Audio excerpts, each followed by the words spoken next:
Bienvenidos y bienvenidas a la clase de Orientaciones Generales de Administración Deportiva. Mi nombre es Marlon Andrés Amaya Cadavid, soy docente del Instituto Universitario de Educación Física y vengo pues a trabajar con ustedes este tema que es importante para la administración deportiva. Antes de comenzar, quisiera hacer unas precisiones. Lo primero es que es importante conocer el desarrollo de estos temas a nivel histórico, pues nos permite comprender hoy cómo estamos en términos de la administración.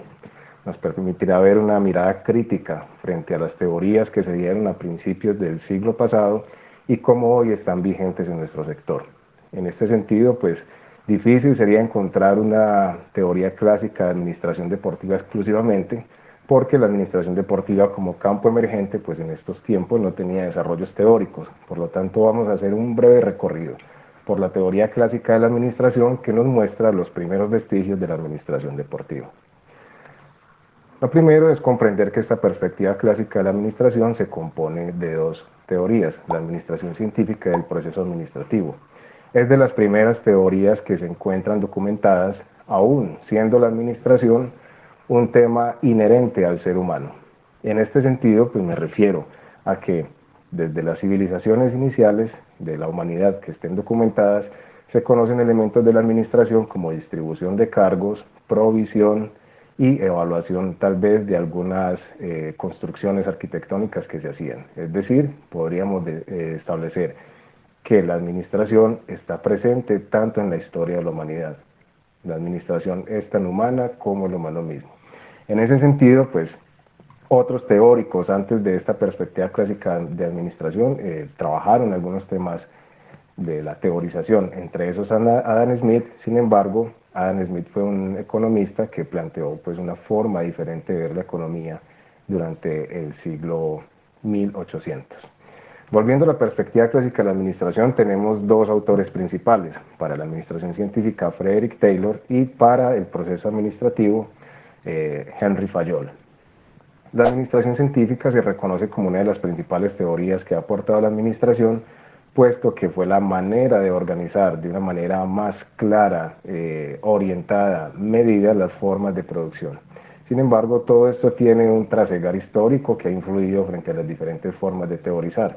En este sentido, pues habían unos elementos de contexto que establecían el trabajo en los Estados Unidos, donde se desarrolló esta teoría, con algunos elementos que condicionaban la forma de pensar y operar. En este sentido, la productividad principal era el principal interés a inicios del siglo XX en Estados Unidos.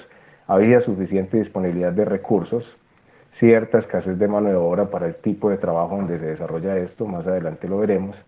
Se pretendía aumentar la eficiencia de la mano de obra existente y había una pregunta inicial, era cómo mejorar el desempeño de los trabajadores. Sin embargo, ese desempeño se mejoró desde los aspectos individuales. Toda esta administración se gesta en una empresa metalúrgica en Estados Unidos a cargo de Frederick Taylor. Frederick Taylor hizo tres grandes aportes a la administración científica. Lo primero es poder establecer las personas adecuadas para el cargo adecuado. Segundo, poder establecer una medición de los tiempos. Y tercero, poder pagar a las personas a partir de lo que produjesen. Entonces, en este sentido, era tal el nivel de medición y de precisión con las operaciones que se desarrollaban al interior de la organización, que se estableció un término, pues que en español se traduce como holgazanería, y eran estos empleados que trabajaban a un menor ritmo de lo que producía el promedio. Una de las principales labores de esta teoría fue tomar mediciones exactas frente a la forma de producir por cada trabajador, lo que estableció promedios, y en ese sentido quien no cumpliese con el promedio tendría que salir de la organización. Aquí lo plantea de una forma más clara, es una medición específica. Vamos a poner un ejemplo en un proceso como era la metalúrgica de doblar elementos metálicos. El estándar estaba en 10 elementos metálicos doblados, por decir, en 20 segundos. Y de esa manera se buscó la forma más eficiente de hacer la tarea. Sin embargo, hubo otro elemento que incidió en esta forma de trabajo, y es que en la medida en que el trabajador producía más, podría ganar más. Esto es lo que se denomina el pago a destajo, es decir, que a partir de la producción individual del trabajador se obtenía la remuneración equivalente a la producción. Por lo tanto, ¿esto a qué conlleva? A que se aumente considerablemente la productividad en la organización. Sin embargo, esta teoría no nos plantea qué ha pasado con las personas que aumentaban su producción, es decir, en términos de sus otros elementos biopsicosociales al interior de la organización. Como lo decía al inicio del curso, la intención con esta teoría es también poder tener una mirada crítica frente a lo que hoy sucede en nuestro campo de la administración deportiva o inclusive en nuestro alrededor con otros tipos de trabajos, inclusive con nuestros familiares o conocidos o amigos. ¿Qué pasa con esto? Hoy algunas prácticas del pago de estajo todavía están vigentes y han pasado más de 100 años de esta teorización. Podemos verlo, por ejemplo, en las ventas, donde mientras más se venda, más se puede ganar por comisiones a partir de un salario básico. Se puede ver en la empresa manufacturera y en algunos otros tipos de ventas, inclusive de elementos no tangibles como son las aseguradoras. Esta teoría de Taylor influyó notablemente en la administración, puesto que estableció una forma organizada de seleccionar las personas, medir su trabajo, su desempeño y proponer una forma de remuneración. Como les decía anteriormente, probablemente esto ya se estuviese dando desde hace mucho tiempo, solo que Frederick Taylor es de los que comienza a teorizarlo y por eso cobra sentido hoy por hoy. Podríamos concluir entonces que esta administración científica de Taylor se basa en un trabajo pensado desde lo individual, desde la persona como productora y en ese sentido la persona como que se beneficia a partir de lo producido. Esto pues obviamente trajo muchos desarrollos en términos de producción, sin embargo queda en el aire o queda un halo de conocer qué pasaba con las personas en sí más allá de su enfoque productivo. Posteriormente se hace una modificación o se toma la teoría científica como elemento para poder desarrollar la teoría del proceso administrativo. Esto es una teoría que se diferencia un poco de la administración científica, puesto que se basa en la producción de la empresa como una organización global. Es decir, una de las diferencias más notables con la administración científica es que parte que el empleado no es solo un individuo en una organización, sino que también hace parte de un equipo de trabajo. Esto lo propone Henry Fayol y por tanto da un salto importante en la teorización en la administración deportiva. Henry Fayol da básicamente 3 aportes a la teoría clásica de la administración. Establece el proceso administrativo, establece unos procesos o unos principios básicos de la organización y a su vez también desarrolla una estructura básica de las organizaciones que también vamos a tener una mirada crítica frente a esto, pero que nos permite ver cómo hoy se ha influenciado todavía, hace más de 100 años, como le decía hace poco, esta teoría hoy en nuestro quehacer. Entonces vamos a introducirnos en este momento en la teoría de proceso administrativo que plantea distintos elementos. Lo primero es que este proceso administrativo se compone de 4 fases. La primera fase es la planeación, es decir, cómo puedo yo anticiparme en el futuro para poder planear, establecer los objetivos y cuáles son los mejores métodos, formas de poder llegar a ello. Posterior a la planeación se establece la organización y vamos a diferenciar 2 elementos importantes en la organización. Hay un concepto de organización como grupo social que buscan todos en sí un mismo fin y vamos a tener el concepto, en este caso, de proceso administrativo de organización como la forma en que se puede orientar la consecución de los objetivos a través de un elemento importante como es la estructura organizacional. Y esta estructura organizacional pues se basa exclusivamente en 2 elementos. Uno, la especialización, es decir, cada empleado qué es lo que sabe hacer, y segundo, la división, es decir, esos empleados que saben hacer un proceso específico, pues estarán divididos en ciertos grupos para poder establecer procesos a nivel organizacional y poder establecer los objetivos. Por lo tanto, podemos concluir que la organización son todos estos elementos de relaciones jerárquicas entre las personas, de poder, de división del trabajo y de especialización que me orientan y me dan la estructura para poder conseguir lo planeado, lo que planeé en la fase anterior. Por esto vemos en las organizaciones organigramas donde encontramos generalmente organizaciones que es lo que encontramos hoy más de manera más recurrente. Hoy hay unos cambios, pero siempre se siguen encontrando elementos que grafican en el organigrama la estructura organizacional, las jerarquías, las formas de relación y la estructura del poder. así como la toma de decisiones. Por lo tanto, mientras en una estructura jerárquica, mientras más alto el cargo, mayor toma de decisiones, y mientras más bajo, menos toma de decisiones, y por ende eso también repercute obviamente en la distribución salarial. Posteriormente está la siguiente fase del proceso administrativo, que es la fase de dirección. Y aquí hay un componente humano interesante, porque la dirección se basa a partir de tres elementos básicos, a partir de Griffin. Uno es la comunicación, el otro es la toma de decisiones, y la tercera es las relaciones interpersonales. Es decir, que bajo estos tres elementos se propone dirigir a un grupo de personas a través de una estructura organizada como en la fase anterior para alcanzar los fines o los objetivos planeados. La dirección es un elemento que carece, inclusive en esta teoría, pues presentan la forma de dirigir y demás. Sin embargo, hay un componente altamente humano dentro de esta fase que definitivamente pues retará asuntos personales de quien está al frente de la dirección. Obviamente, orientado también por los planes de acción y por las documentaciones que dirigen la forma de actuar de la organización.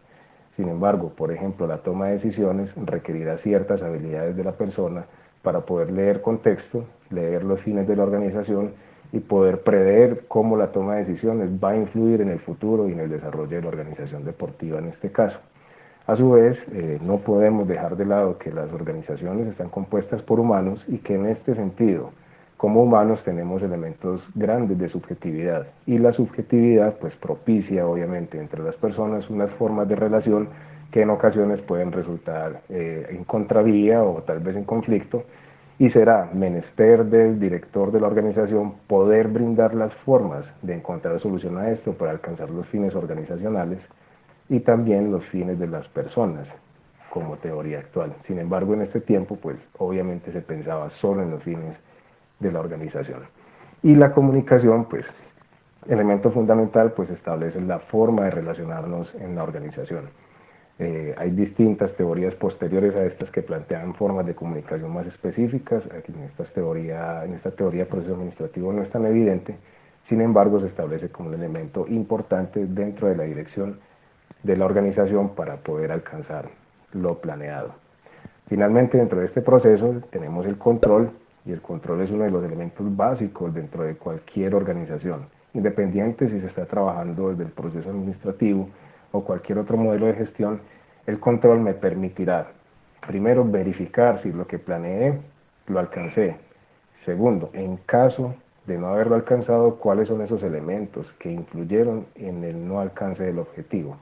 Y tercero, me permite también poder establecer una serie de mecanismos para que en futuro no vuelva a pasar lo sucedido. Estos son los elementos básicos que se plantea desde el control en las organizaciones a partir de la teoría administrativa. Para este control entonces vamos a tener como referencia siempre lo planeado, y en las teorías y en la práctica de la organización generalmente no todo lo planeado se cumple al 100%. Por lo tanto, podríamos considerar esta fase como una de las más importantes dentro de cualquier proceso, y en este caso dentro del proceso administrativo pues me va a poder mostrar cuáles son esos elementos de orden controlable que yo puedo alcanzar en mi organización.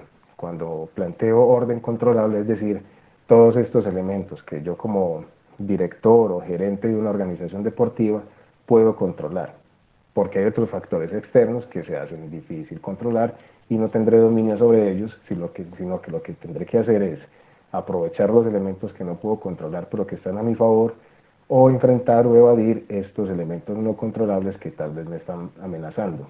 Sin embargo, al interior de esta organización, de las organizaciones deportivas, y teniendo presente el proceso de planeación, organización, dirección y control, vamos a tenerlo presente en términos de los elementos controlables al interior de mi organización. Por ejemplo, los recursos organizacionales. Otro elemento importante que nos plantea Fayol dentro de su teoría es que establece principios generales de la administración, muy similar a lo que yo planteaba hace un momento en términos del proceso administrativo, y que tienen mucho que ver con la organización. Es decir, establece una división del trabajo, una especialización, a partir de esa especialización una división, establece unos términos de autoridad y responsabilidad, es decir, que los empleados deben responder y los jefes deben ordenar, establece unas disciplinas, una normativa al interior de todas las organizaciones, muy evidente hoy en casi todas las organizaciones, en muchas donde uno ingresa, encuentra que lo primero que se entrega es el reglamento de trabajo. Otro elemento importante es la unidad de mando, es decir, que hay un principio de autoridad única, son unos pocos los que tienen esta autoridad. Hay una unidad de dirección, y es que hay un jefe y un plan para cada grupo de actividades. Esto en su época fue revolucionario, recordando la teoría pasada, la de Taylor. Hay otro elemento y es la subordinación de los intereses, es decir, pasar de los intereses individuales a los intereses de la organización, a los intereses generales. Hoy por hoy esto ha cambiado un poco. Hoy se plantea que los intereses individuales deben ir a la par de los intereses organizacionales. Sin embargo, en el estudio de esta teoría del proceso administrativo, se entiende que primero estaban los procesos organizativos. Y hay un elemento que revoluciona definitivamente la teoría anterior, y es la remuneración del personal. Pues se establece que debe ser justa y garantizada y no a partir del destajo, tal vez porque esto propiciaría algunas formas de producción diferentes. Esto es uno de los grandes aportes de Fayol, que establece una organización como una unidad con unos principios básicos que permiten un funcionamiento adecuado de las organizaciones, un funcionamiento predictivo. Hay otras serie de principios como la centralización, es decir, hay una concentración de la autoridad, y básicamente la autoridad de una organización se basa en la toma de decisiones y en el poder que pueda ejercer sobre los demás. Hay una línea de autoridad, lo que explicaba hace un momento con la estructura organizacional, es decir, hay unas jerarquías o una cadena escalar al interior de cada organización. También plantea que debe existir un lugar para cada cosa y cada cosa debe estar en su lugar, uno de los principios del orden, dado que están en empresas manufactureras, no de servicios, pues era muy importante este principio. Otro principio basado y que tiene relación con el anterior de la remuneración, y es que propone equidad, amabilidad y justicia para conseguir la lealtad de las personas al interior de la organización, es decir, ya se comprende una relación de reciprocidad en términos de elementos como sociales, no tanto partiendo desde el elemento económico como en el anterior. Propone una estabilidad del personal, planteaba y estudió que la rotación, es decir, la salida y entrada de personas o de trabajadores a una organización, pues tiene efectos negativos sobre la eficacia, pues en la medida en que es necesario que las personas aprendan nuevamente las rutinas organizativas, pues obviamente la producción se vería disminuida. Hoy por hoy, la estabilidad personal es uno de los elementos más castigados o que más dificultades tenemos en nuestras organizaciones, no solo deportivas, sino en términos, podríamos hablar, a nivel mundial. Hay otro elemento importante y es la iniciativa, y es la capacidad de poder visualizar un plan en la organización y asegurar su éxito. Y finalmente, pues uno de los elementos importantes es el trabajo con los demás para lograr un fin, lo que se asemeja a la definición de organización, y es encontrarnos todos para alcanzar un fin específico. Este principio lo llamó espíritu de trabajo.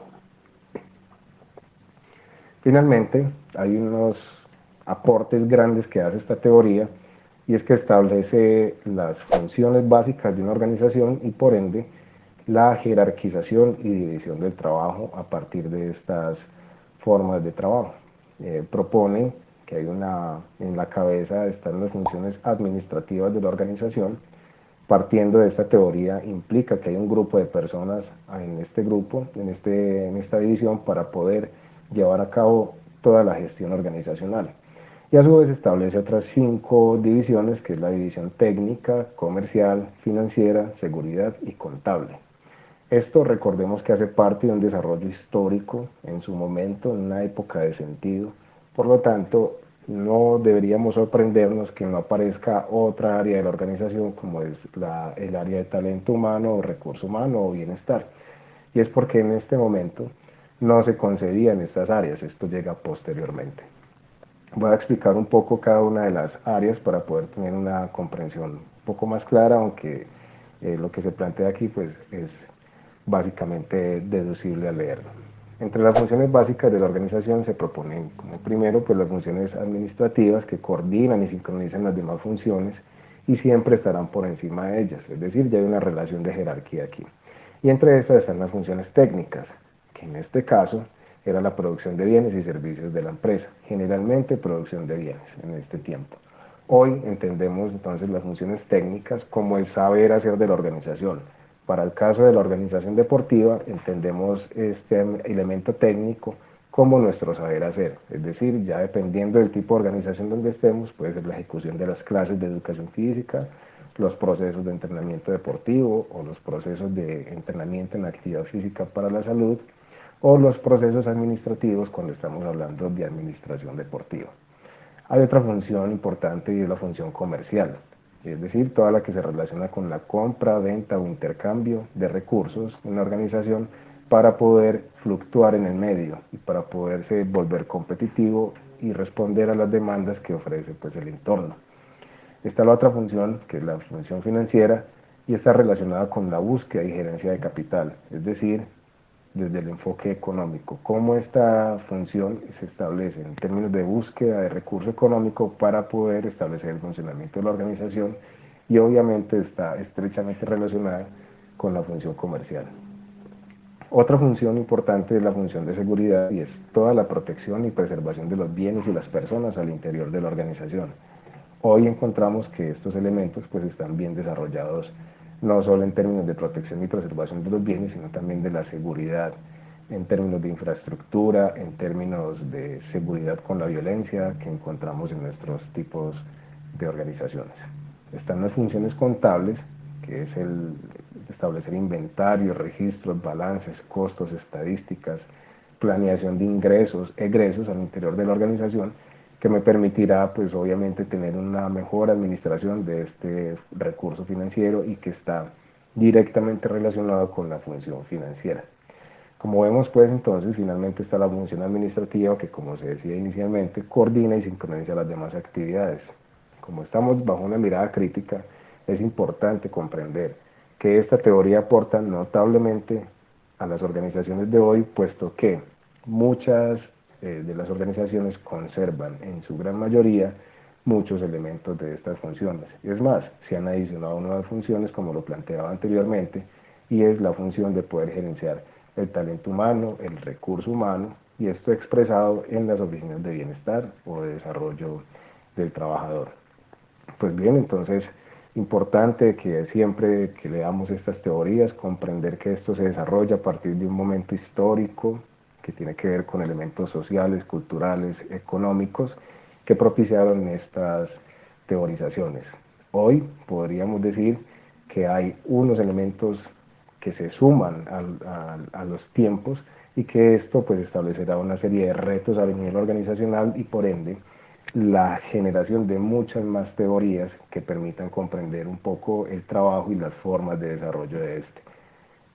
Posterior a estas teorías, y será un tema más adelante, pues vendrán otros temas que tienen que ver con la estrategia, con el recurso humano y con las formas de relación al interior de las organizaciones. No siendo más, pues me agrada mucho haber podido compartir con ustedes esta clase en la que se hace una pequeña introducción a la teoría clásica de la administración y que nos permite ver cómo se concibió el trabajo a finales de 1800 y principios de 1900 y cómo hoy en nuestras organizaciones deportivas podemos encontrar elementos que todavía están vigentes, pero que también mezclan otras formas de trabajo, otras formas de gestión más contemporáneas. Muchas gracias.